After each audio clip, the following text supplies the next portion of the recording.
sa isang diwa't himig, isang pagdakila, atas ng pag-ibig mo'y diringgin.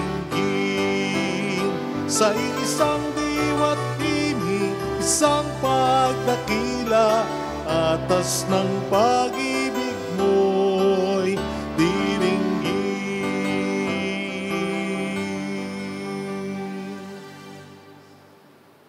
Sa ngalan ng Ama at ng Anak at ng Espiritu Santo. Amen. Sumainyo ang Panginoon. At sumayo rin. Gunitain po natin kaisa ng buong simbahan, si Papa San Pio X, upang tayo maging marapat sa misang ito. Halina't magsisimula para sa ating mga kasalanan. Tayo pong lahat, inaamin ko sa makapangyarihang Diyos at sa inyo mga kapatid, na lubha ako nagkasala sa isip, sa salita at sa gawa, at sa aking pagkukulang. Kaya sinasamo ko sa mahal na Birheng Maria, sa lahat ng mga anghel at mga banal, at sa inyo mga kapatid, na ako'y panalangin sa Panginoong ating Diyos. Kaawaan tayo ng mapagmahal na Diyos, patawarin sa ating mga sala, at patubayan hanggang sa buhay na walang hanggan. Amen. Panginoon, kaawaan mo kami. Panginoon, kaawaan mo kami. Kristo, kaawaan mo kami. Kristo, kaawaan mo kami. Panginoon, kaawaan mo kami. Panginoon, kaawaan mo kami. Yumuko tayo, maaaring ibulong sa Panginoon ang ating intensyon. Nagdasal natin ang mga OFW, ang mga tumutulong sa atin, ang mga may sakit at ang mga nag-aalaga sa kanila. Manalangin tayo. Ama naming makapangyarihan, pinuspos mo ng iyong karunungan at ang lakas na likas sa iyong mga suko, ang Papa na si San Pio, upang kanyang patatakin ang pananampalatayang Katoliko at pagkaisahin ng tanan kay Kristo. Sa pagsunod sa itinuro niya at pinakitang halimbawa, ipagkaloob mong makamtan namin ang walang maliw na gantimpala sa pamamagitan ni Jesucristo, kasama ng Espiritu Santo magpa sa walang hanggan. Amen.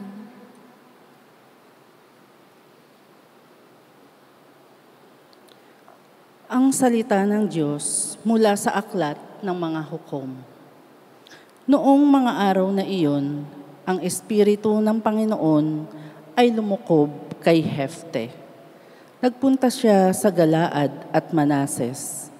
Pagkatapos ay nagbalik sa Mispa, Galaad at saka nagtuloy upang salakayin ang mga Amonito.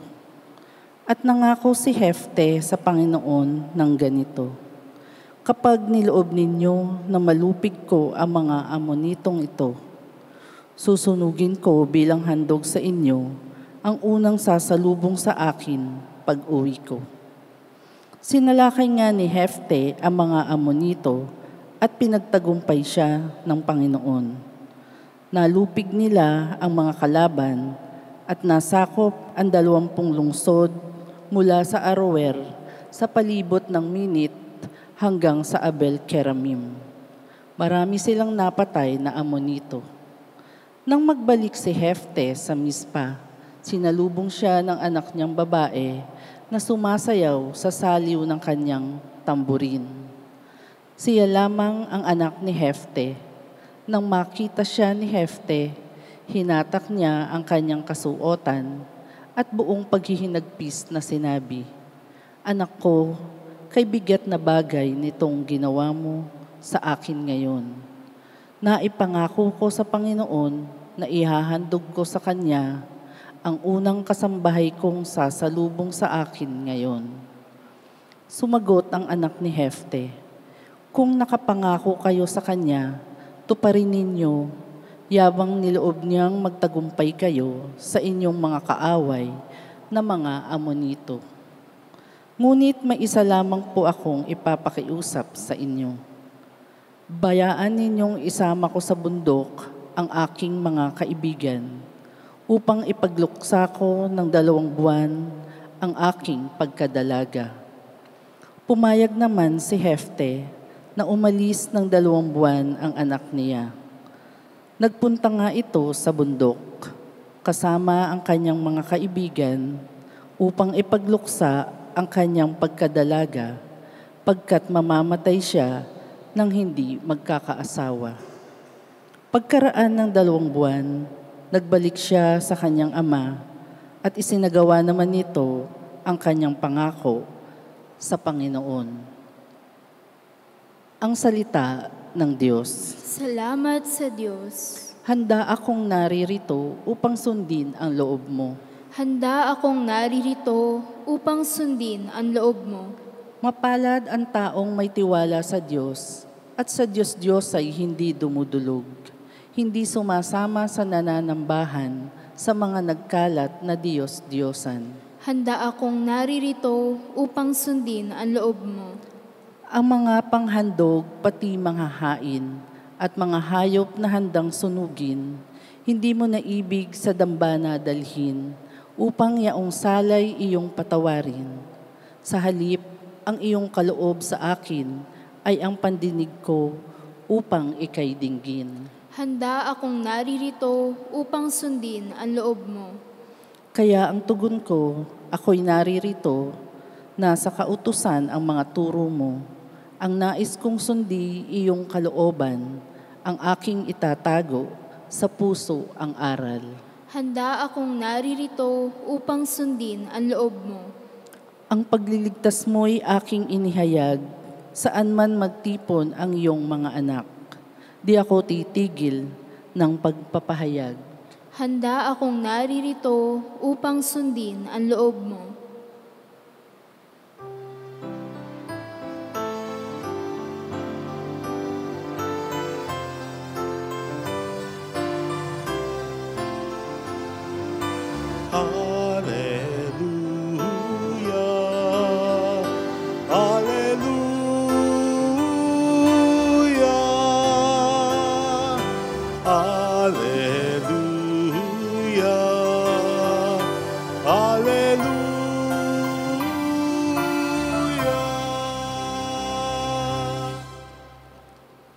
Sumainyo ang Panginoon. At sumayo rin. Ang mabuting balita po ng Panginoon ayon kay San Mateo. Papuri sa iyo, Panginoon. Noong panahong iyon, muling nagsalita sa mga punong saserdote at matatanda ng bayan si Jesus. Sa pamamagitan ng talinghaga, sinabi niya, ang paghahari ng Diyos ay katulad nito. Naghandog ng isang piging ang isang hari sa kasal ng kanyang anak na lalaki. Sinugo niya ang kanyang mga alipin upang tawagin ang mga inanayahan, ngunit ayaw nilang dumalo. Muli siyang nagsugo ng ibang mga alipin at kanyang pinagbilinan. Sabihin ninyo sa mga inanayahan na naihanda ko na ang aking piging. Napatay na ang aking mga baka at mga pinatabang guya. At handa na ang lahat ng bagay. Halina kayo sa piging. Ngunit hindi ito pinansin ng mga inanayahan. Humayo sila sa kani-kanilang lakad. Ang isa'y sa kanyang bukid at sa kanyang pangangalakal naman ang isa. Sinunggaban naman ng iba ang mga alipin, hinamak at pinantay. Galit na galit ang hari. Pinaparoon niya ang kanyang mga kawal, ipinapusa ang mamamatay taong iyon at ipinasunog ang kanilang lungsod. Sinabi niya sa kanyang mga alipin, nakahanda na ang piging, ngunit hindi karapat-dapat ang mga inanayahan. Kaya't pumunta kayo sa mga lansangang matawa at inyong anayahan sa kasalan ang lahat ng makita ninyo. Lumabas nga sa mga pangunuhing lansangan ng mga alipin at isinama ang lahat ng natagpuan, masama't mabuti.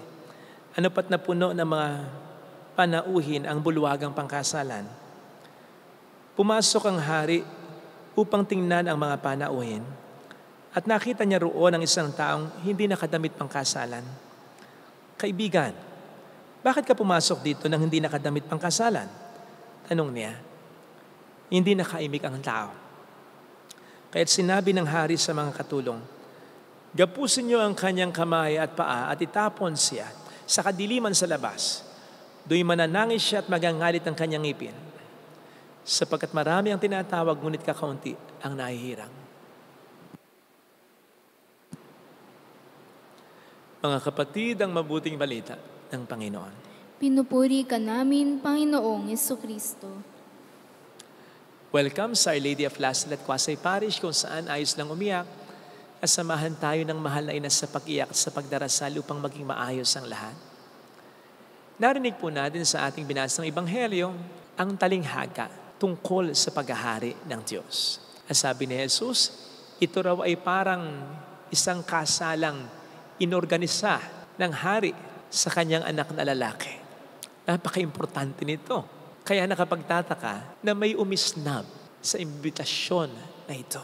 I mean, imagine, halimbawa, si President Bongbong Marcos o kaya Presidente ng Amerika, kung mayroong tatawag sa atin at sasabihin, iniimbitahan tayo ng Presidente para sa isang salo-salo, tatanggi ba tayo?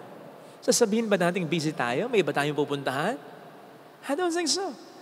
Sapagkat minsan lang yon at hindi lahat nabibigyan ng ganong imbitasyon unless hindi natin binibigyang halaga yung imbitasyong yun. Ayun.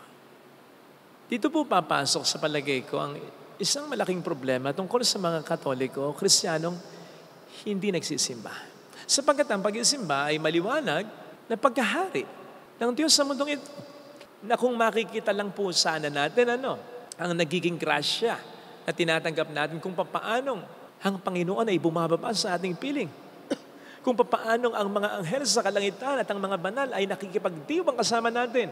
Yun ang paghahari ng Diyos. Na kung makikita lang po talaga natin yung nangyayari kapag nagsisimba, nagmimisa tayo, baka hindi na po natin linisanin ang simbahan na ito.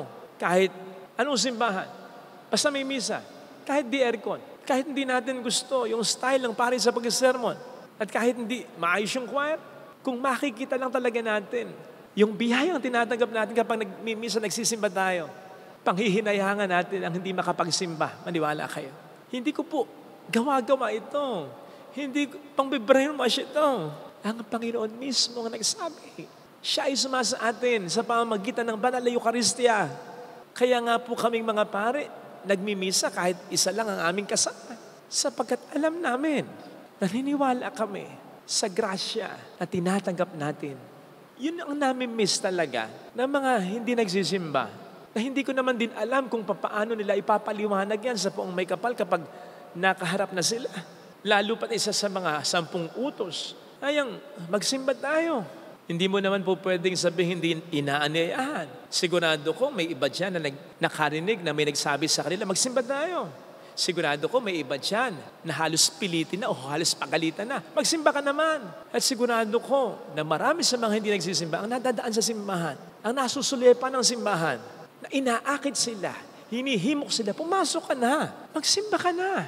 Kaya nga po tayo ginagawa nating misyon o apostolate na yung pagtulong sa mga nagpapatayo ng simbahan o kapili. Sapagkat napakalaki ng grasya na namimiss ng tao kapag ito ay hindi nakakaabot sa kanya. I mean, yung imbitasyon ng Panginoon na magdasal at magsimba. Now, kung sa kabila ng mga efforts na ito, na ang simbahan ay inihahatid na po namin sa inyo, na ang simbahan ay lumalapit na po sa inyo, minsan may mga street masses pa. Ayan, may online mass para sa mga may sakit at hindi makapunta ng simbahan. Kung sa kabila ng lahat ng ito ay hindi pa rin tayo magsisimba, again, hindi ko na po alam kung paano niyo po ito explain sa Poong May Kapal yan kapag siya'y nakaharap niyo na. Besides, hindi naman na po pinag-explain na dito yung mga hindi tumugon sa imbitasyon sapagkat wala naman talagang dahilan na po pwede tayong ibigay sa hindi natin pagtanggap o pag-snub natin sa Panginoon sa ating buhay. Walang magandang dahilan para dyan. Other than yung masakit na katotohanan na hindi talaga natin siya pinapahalagahan. Langit na ang bumababa. Langit na ang lumalapit sa atin. Kung bakit tayo pakipot pa rin. Gayunpaman, wag naman din po sana nating isipin dahil tayo nagsisimba, tayo absuelto na. Wag po nating ma-miss yung detalye sa talinghaga na sa mga dumalo sa kasalan, merong sinitayong hari yung hindi nakadamit pang kasal. Kasi sang-ayon po pala sa kostumbre nila, dati sa Palestine, yung nagpapakasal, yung may pakasal, ay nagpo-provide ng isusuot para sa mga dadalo sa kasalan.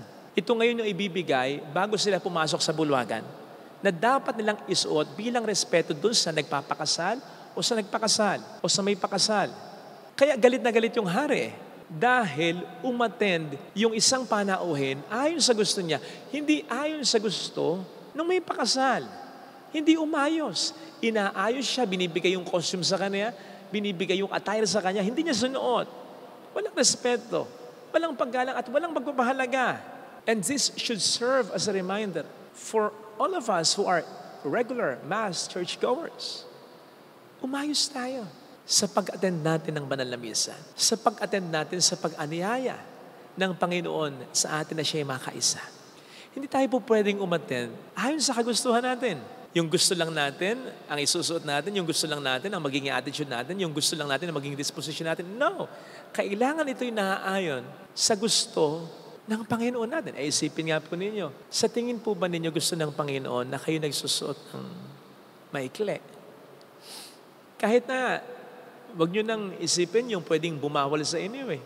Ang Panginoon, sa tingin ba ninyo okay yung suot ninyo kung pwedeng itong maka-iskandalo, maging dahilan ng pagkakasala ng iba?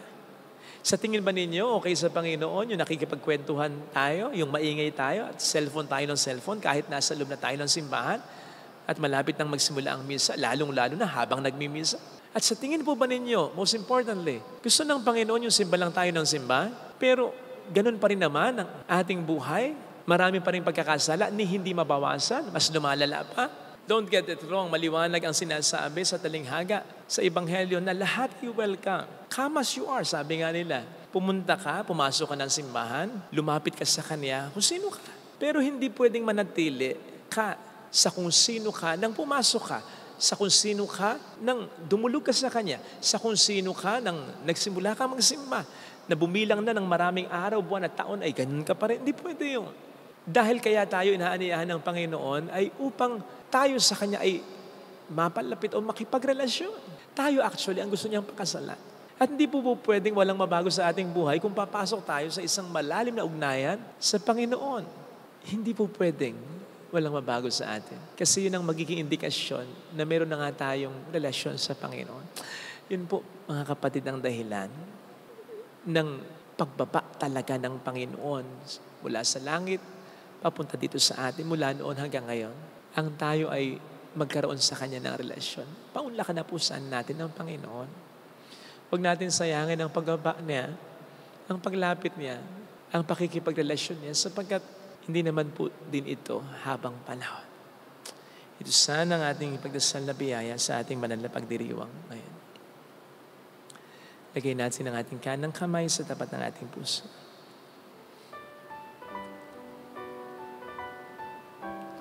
Awitin natin. Alam kong may magagawa ang Diyos.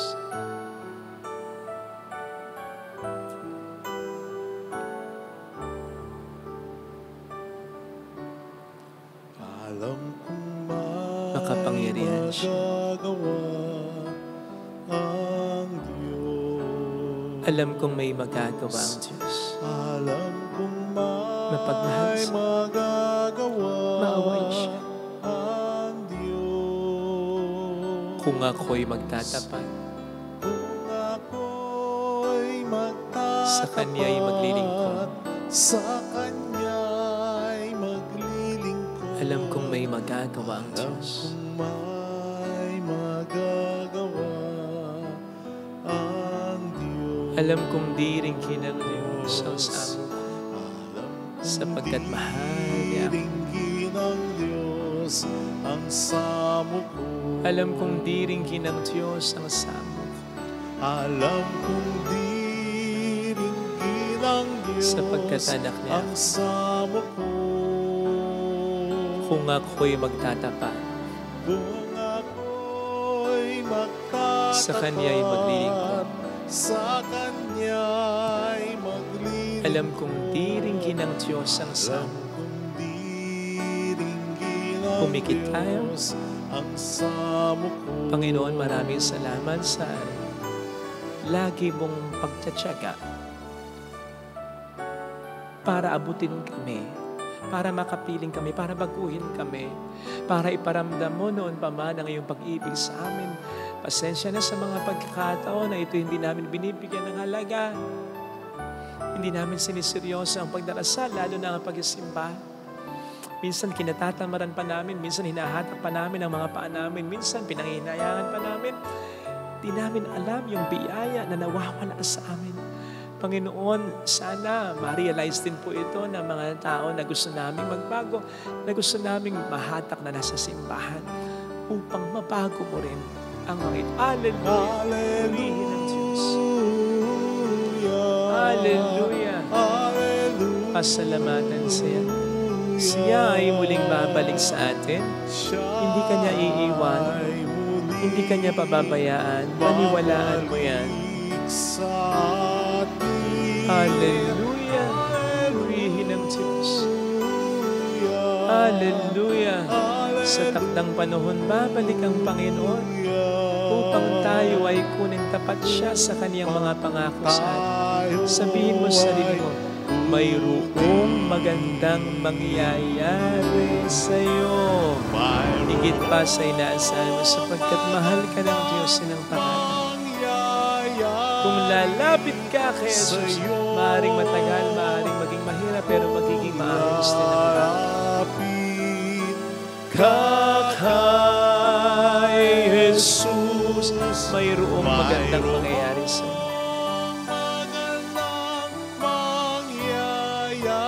Kung lalapit kay Jesus,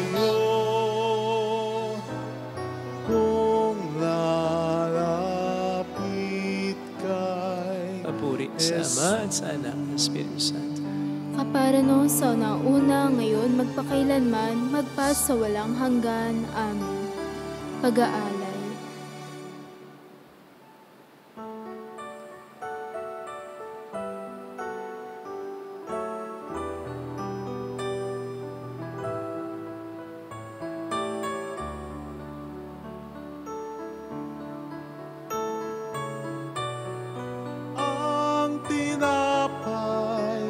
Ito ang iyong laman at ang alak, ito ang iyong dugo. Laman mo'y niyain upang lahat ay buhayin. Dugo mo ang dumanak ng lahat ay mapatawan. Aming alay sa iyo, Panginoon, ang tinapay at talak na iyong kaloob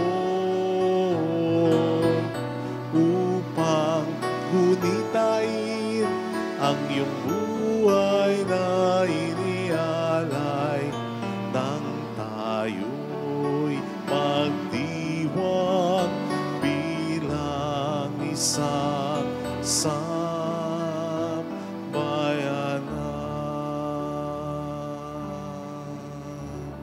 manalangin tayo, pang ating handog ay maging kalugod-lugod sa Diyos samang makapangyarihan.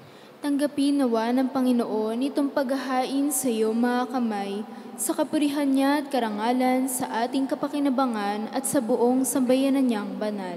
Ama naming lumikha sa iyong pagpapaunlak na tanggapin ang aming paghahain, loobin mong kami nagdiriwang ng may pagtalima sa tagubili ni Papa San Pio ay taimtim na makaganap at makapakinabang ng wagas sa pamamagitan ni Jesucristo, kasama ng Espiritu Santo magpas sa walang hanggan. Amen. Sumayin niyo ang Panginoon. At sumayo rin. Itaas sa Diyos ang inyong puso at diwa. Itinaas na namin sa Panginoon. Pasalamatan ng Panginoong ating Diyos. Marapat na siya ay pasalamatan. Ama naming makapangyarihan, tunay ngang marapat na ikaw ay aming pasalamatan sa pamamagitan ni Jesucristo na aming Panginoon. Ngayong si San Pio ay pinararangalan sa pamuhay niyang totoong uliran at pagiging maasahan sa pananagutan. Kaya't si Jesucristo na maasahan sa katapatan ay inihahayag sa pangasiwa sa sambayanan. Ang malasakit na mga ulirang tagapangasiwa noon ay nagpapatuloy hanggang ngayon sa mga panalangin kanilang iniukol kaysa ng bayan mong dito'y nagtitipon. Kaya kaisa ng mga anghel na nagsisiawit Nang papuri sa iyo ng walang humpay sa kalangitan, kami nagbubunyi sa iyong kadakilaan. Santo, Santo, Santo, Panginoon Diyos sa mga hukbo, napupuno ang langit at lupa ng kadakilaan mo, o sana sa kaitaasan. Pinagpala ang naparirito sa ngalan ng Panginoon, o sana sa kaitaasan. Ama naming banal, ikaw ang bukal ng tanang kabanalan. Kaya't sa pamamagitan ng iyong Espiritu, gawin mong banal ang mga kadoob na ito upang para sa amin ay maging katawan at dugo ng aming Panginoong Hesukristo. Bago niya pinagtiis ang kusang loob na maging handog, ginawa niya ang tinapay, pinasalamatan niya, pinaghati-hati niya iyon, niabot sa kaniyang mga alagad at sinabi, tanggapin ninyong lahat ito at kanin. Ito ang aking katawan na ihahandog para sa inyo.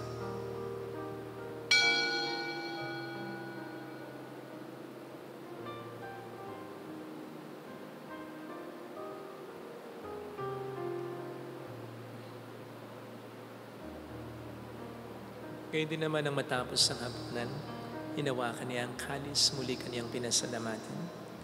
Iniabot niya ang kalis sa kaniyang mga alagad at sinabi, tanggapin ninyong lahat ito at inamin. Ito ang kalis ng aking dugo ng bago't walang hanggang tipan.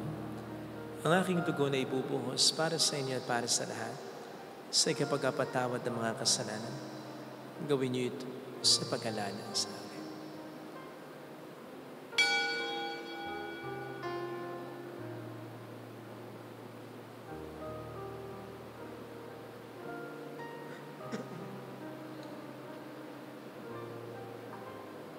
Ipagbunyi natin ang misteryo ng ating pananampalataya. Si Kristo'y nabuhay, si Kristo'y nabuhay, si Kristo'y babalik sa wakas ng panahon. Ama, ginagawa namin ngayon ang pag-alaala sa pagkamatay at muling pagkabuhay ng iyong anak. Kaya inialay namin sa iyong tinapay ng buhay, ng kalis ng kaligtasan. Kami nagpapasalamat dahil kami iyong minarapat at tumayo sa harap mo para maglingkod sa iyo. Sinasamo namin kami na magsasalo sa katawan at dugo ni Kristo ay mabuklod sa pagkakaisa sa pamamagitan ng Espiritu Santo. Ama, lingapin mo ang iyong simbahang laganap sa buong daigdig. Puspusin mo kami sa pag-ibig. Kaisa ni ni Leon na aming Papa, ni Janice na aming Obispo at ang Tanang Kaparian. Alalahanin mo mga kapatid naming nahimlay nang may pag-asang sila'y muling mabubuhay, lalo ng aming mga ipagdarasal. Saglit nating ipagdasal ang ating mga minamahal na yumaw. Kaawaan mo sila at patuloyin sa iyong kaliwanagan. Kaawaan mo at pagkingtapatin kaming lahat na makasalo sa iyong buhay na walang wakas. Kaisa ang mahal na Birhen ng Lasal at ang Ina ng Diyos. San Jose ang kabiyak ng kanyang puso. Si Papa, San Papa Pio, gayon din ng lahat ng mga banal na namuhay dito sa daigdig ng kalugod-lugod sa iyo. May pagdiwang nawa namin ang pagpupuri sa ikararangal mo sa pamamagitan ng iyong anak na aming Panginoong Hesukristo. Sa pamamagitan ni Kristo, kasama niya at sa Kanya, ang lahat ng parangal papuri ay sa iyo, Diyos amang makapangyarihan, kasamang Espiritu Santo, magpasawalang hanggan.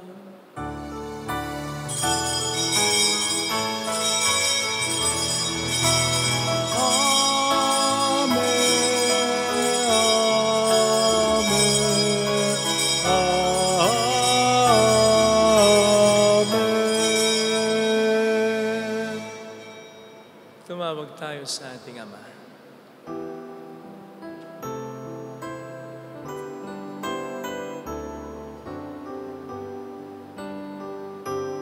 Ama namin, sumasalangit ka, sambahin ang ngalan mo, mapasamin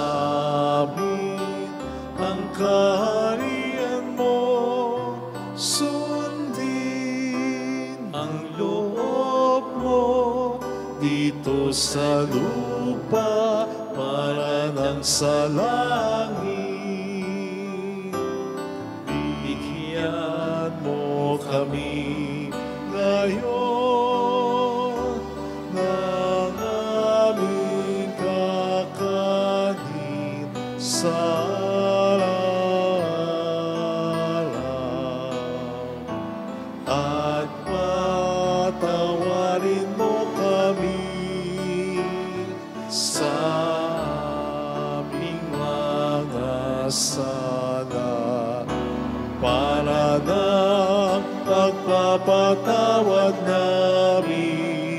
sa nagkakasala sa amin, at wag mo kaming ipaintulot sa tukso, at iadya mo kami sa lahat ng masama. Hiniling namin kami adya sa lahat ng masama, pagkalooban ng kapayapaan na araw-araw. Iligtas sa kasalanan, sa kapahamakan, sa mga seryosong karamdaman. Samantalang aming pinaghahandaan ang dakilang araw ng pagkapahayag ng tigapagligtas namin sa Yesu Kristo. Sapagkat iyo ang kaharian, ang kapangyarihan at ang kapurihan magpakailanman. Amen. Panginoong Yesu Kristo, sinabi mo noon, sinasabi mo rin sa amin ngayon, kapayapaan ang iniiwan ko sa inyo, aking kapayapaan ang binibigay ko. Tunghayin mong aming pananampalataya, wag ang aming pagkakasala. Pagkalooban mo kami ng kapayapaan at pagkakaisayon sa iyong kalooban, kasama ang Espiritu Santo magpasa walang hanggan. Amen. Ang kapayapaan ng Panginoon ay sumayin niyo namang lahat. At sumayin. Nagbigayan tayo ng kapayapaan sa isa't isa. Peace be with you. Peace be with you. Kordero ng Diyos na nag-aalis sa mga kasalanan sa sanlibutan, maawa ka sa amin. Kordero ng Diyos na nag-aalis sa mga kasalanan ng sanlibutan, maawa ka sa amin. Kordero ng Diyos na nag-aalis sa mga kasalanan ng sanlibutan, ipagkaloob mo sa amin ang kapayapaan.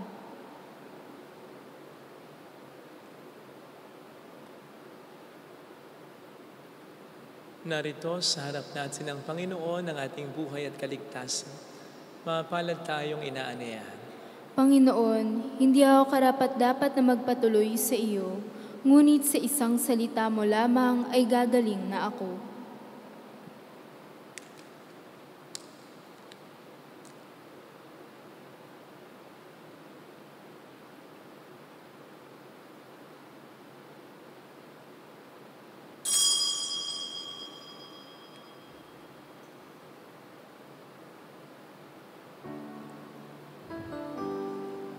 Panalangin para sa espiritual na pakikinabang.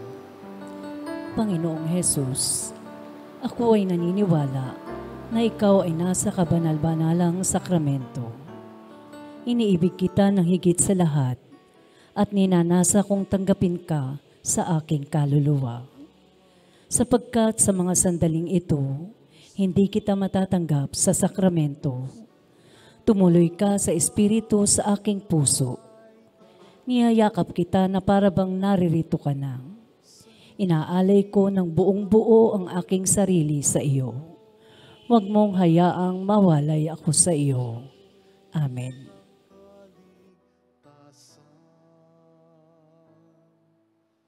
Tinawag mo kami, O Jesus,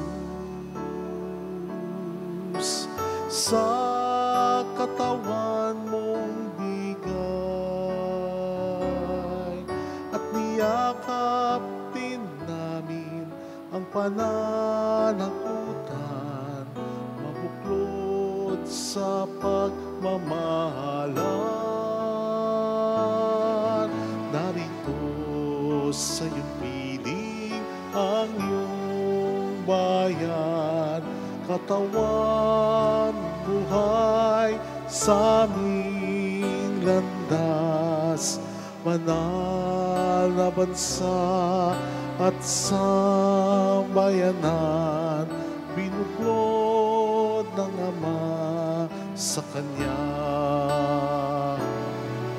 Tapos sa iyong piling ang iyong bayan, katawan ng buhay sa aming landas. Banal na bansa at sambayanan, binuklod ng Ama sa Kanya.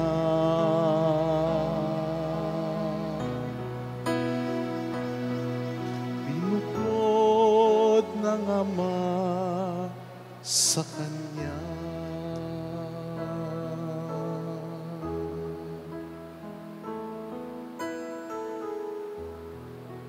Manalangin tayo.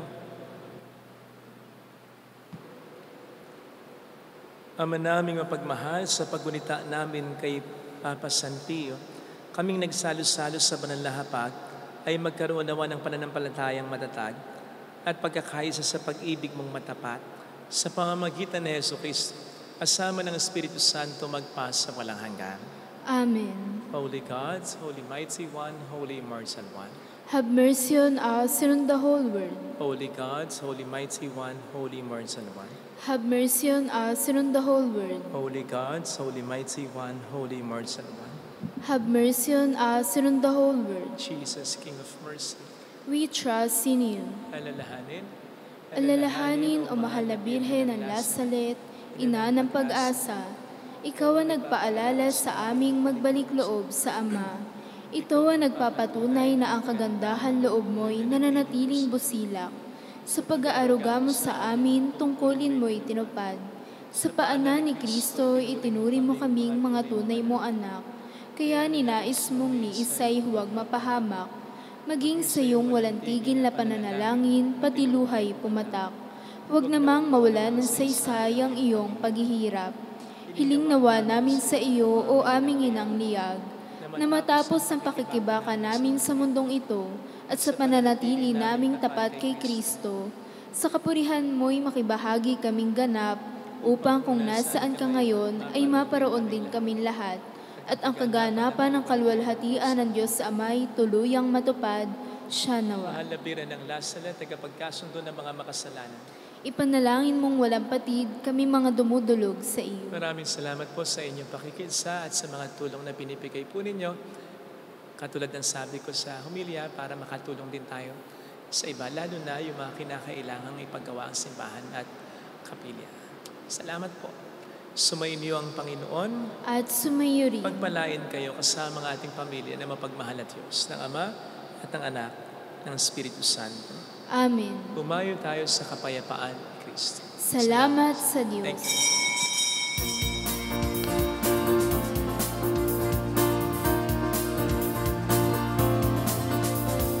Mary, Mother of the Lord, hear the prayer we sing to you. Let your tears sip in our minds and hearts, as once they fell at Nazareth. Tell your people how to live again. Tell your people how to sing again. Tell your people how to dance again. Tell your people how to pray again. Mary, Mother of the Lord, hear the prayer we sing to you. Let your tears sip in our minds and hearts, as once they fell at Nazareth.